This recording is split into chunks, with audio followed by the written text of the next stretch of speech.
Nah, di video ini saya akan sharing tentang apa itu DeFi dan kenapa DeFi diperlukan dalam ekosistem ekonomi.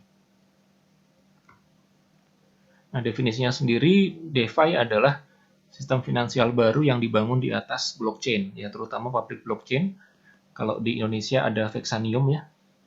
Nah, di mana DeFi ini memindahkan aktivitas finansial tradisional yang sudah ada sebelumnya seperti lending, borrowing, dan juga asuransi ke dalam public blockchain. Nah, definisi desentralisasi sendiri memiliki banyak poin definisi ya. Ya kayak misalnya data disimpan di banyak komputer. Jadi kalau satu bermasalah masih ada data yang lainnya gitu. Sifatnya peer-to-peer dan permissionless. Anda tidak perlu izin untuk bergabung ya, terbuka untuk siapa saja, apapun keadaan ekonominya. Tidak dikontrol oleh satu entitas tertentu dan semua orang bisa mengaksesnya. Juga tanpa KYC. Ya, KYC biasanya ada di level exchange. Jadi kalau Anda mau memasukkan dana ke blockchain, belinya di exchange, nah di exchange-nya ada KYC-nya. Lalu keamanan akun blockchain Anda ada di tangan Anda sendiri. Ya biasanya tidak ada forgot password-nya kalau di wallet blockchain. Nah, ini adalah gambaran dari stacks dari decentralized finance ya, di mana di paling bawah adalah blockchain, lalu di atasnya ada fungible token, lalu di atasnya ada protokol, lalu ada aplikasi, lalu di atasnya ada aggregator, di mana para aggregator ini bisa mengambil data dari banyak aplikasi yang ada.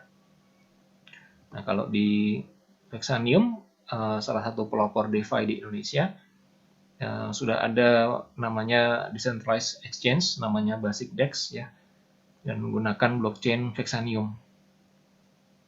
Nah, dalam tahun ini diperkirakan Vexanium juga akan membuat ledger-ledger dan aplikasi yang lain di dalam DeFi Indonesia.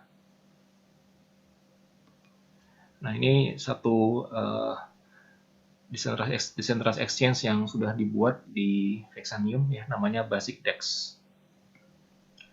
Nah, kalau kita lihat ekosistem ekonomi DeFi yang lain di seluruh dunia sudah ada banyak sebetulnya. Ada lending, ada payment, ada banking, ada custodian, investment, capital market, dan insurance. Kalau di dunia sudah sangat banyak, tapi di Indonesia masih sangat terbatas.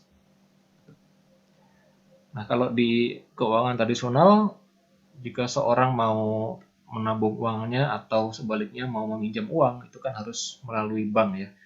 Dan kalau di sekuritas juga sama, biasanya melalui broker, orang yang mau invest, dan juga untuk membeli bonds, membeli stok itu akan melalui sekuritis, melalui broker investasi. Tapi kalau di DeFi, middleman-nya itu digantikan oleh smart contract dan DApp atau decentralized app yang biasanya berupa DeFi, decentralized exchange. Jadi middleman-nya itu digantikan oleh program komputer ya. Ini dengan perubahan middleman ini berarti fee yang dikenakan menjadi sangat rendah, jauh lebih rendah ketimbang traditional finance. Nah, balik ke pertanyaan awal, kenapa ekosistem DeFi diperlukan ya? Ada salah satu expert currency yang menulis buku judulnya Rethinking Money, dan seorang expert yang menulis ini namanya Bernard Lietaer. Dan dia ini adalah salah satu orang di balik euro ya, mata uang euro. Kalau nggak salah dia membuat predecessor ya, sebuah currency yang nantinya menjadi currency euro ya di udah lama sekali ini. Dan dia banyak melakukan penelitian tentang currency dan sustainability. Kalau Anda googling ini namanya akan ketemu banyak penelitian dari dia. Dan dia bilang dari penelitian dia adalah sustainability itu ternyata bisa diukur dengan single metric saja, yaitu keseimbangan antara efisiensi dan resiliensi. Nah, dari penelitian dia, ternyata sistem moneter itu berfungsi mirip dengan ekosistem alam, di mana keduanya membutuhkan keseimbangan antara efisiensi dan resilience. supaya bisa sustainable. Nah, definisinya efisiensi dan resilience ini apa? Efisiensi itu adalah network capacity untuk memproses volume supaya bisa terorganisasi dengan benar. Nah, kalau di ekonomi, efisiensi ini adalah sirkulasi dari uang. Nah, kalau resiliensi adalah kemampuannya untuk beradaptasi dengan perubahan. Misalnya saat menghadapi kekeringan, drought ini kekeringan di alam, dan juga kalau financial system berarti dalam menghadapi sebuah shock. Nah, tetapi efisiensi dan resiliensi ini sifatnya adalah berkebalikan, gitu ya.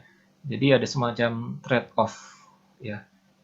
Nah, dari penelitian dia, efisiensi itu akan meningkat dengan mengurangi diversity, ya. Jadi kalau ekonominya itu memiliki banyak kesamaan, itu artinya diversity kurang, itu berarti efisiensinya meningkat.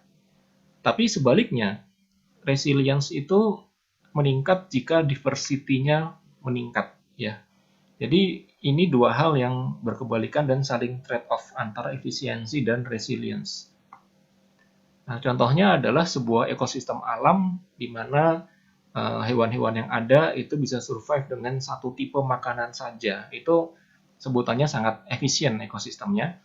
Tetapi jika makanannya itu jadi tidak ada karena ada kekurangan, misalnya ada wabah penyakit gitu ya, jadi hewannya itu akan meninggal semua, akan mati semua ya karena ekosistemnya bisa kolaps gitu ya. Jadi dalam alam ini, ekosistem alami jika dia memiliki banyak makanan, banyak sumber makanan yang berbeda, maka dia akan memiliki kapasitas yang lebih besar untuk menghandle perubahan dalam alam tersebut. Yang artinya adalah semakin resilience jika memiliki banyak makanan.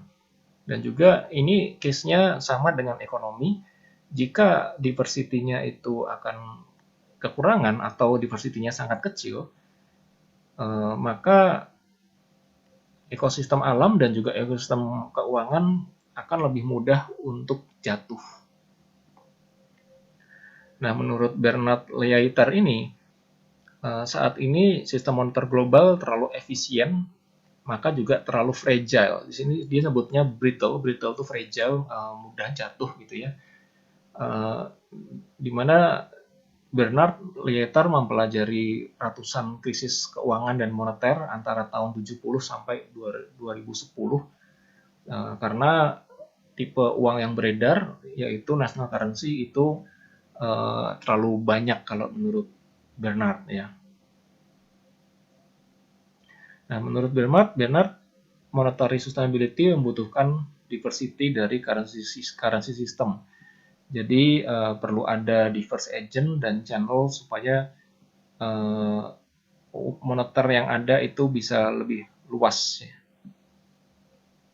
Dimana sekarang itu Bernard melihat ekonomi nasional sekarang seperti ada satu tipe saja yang diperbolehkan ya dan dimaintain ya. Jadi tidak banyak diversifikasi di situ karena akan mengurangi efisiensi secara keseluruhan. Nah, ini situasi yang ada sekarang, uang yang ada tipenya tidak terlalu banyak, memang sangat efisien dan mudah dipertukarkan, tetapi apabila diversity-nya kurang, ekonomi kita jadi tidak resilience ya jika diversity kurang. Nah, dari papernya Bernard Lietaer sendiri, yang diperjuangkan adalah optimal balance seperti di gambar ini. Ya, posisinya ada di tengah-tengah ya. Kalau misalnya terlalu ke kiri, efisiensi akan meningkat tetapi menjadi fragile. Nah, kalau terlalu ke kanan, diversity terlalu banyak, justru yang ada stagnation di sini. Nah, saat ini menurut Bernard, financial system yang ada itu cenderung ke kiri di titik merah ini ya. Dan kalau terlalu ke kiri banget secara ekstrim, maka akan terjadi kolaps dari financial system. Nah, di mana menurut Bernard dibutuhkan complementary currencies, jadi butuh diversity dengan currency yang lebih banyak supaya efeknya itu bisa membawa financial system lebih ke arah optimal, supaya lebih resilience ya, bisa bertahan dari krisis. Nah, kalau Anda lihat tadi judul websitenya Bernard sendiri, liaitar.com, itu judulnya itu adalah strategi menghadapi krisis currency ya. Kalau Anda buka websitenya, judul websitenya itu seperti itu. Emang dia sudah meneliti berbagai macam masalah di financial system dan dia menemukan ini adalah kunci dari sistem finansial yang sustainable. Nah, dari penelitiannya Bernard, ini adalah jumlah complementary currency yang ada di seluruh dunia ya. Jadi ada beberapa ribu dari currency yang ada. Salah satunya kalau di Jepang itu adalah Furiai Kipu. Ya, ini adalah complementary currency yang bersifat sosial untuk membantu melayani orang tua. Jadi kalau kita memberikan servis ke orang tua itu bisa mendapatkan currency berupa ini Furiai Kipu. Oke, jadi jawabannya kenapa ekosistem decentralized finance perlu dikembangkan? Ya, jawabannya adalah supaya memberikan diversity kepada sistem finansial sehingga sifat ekonomi kita menjadi lebih resilience, lebih tahan krisis. Oke, terima kasih.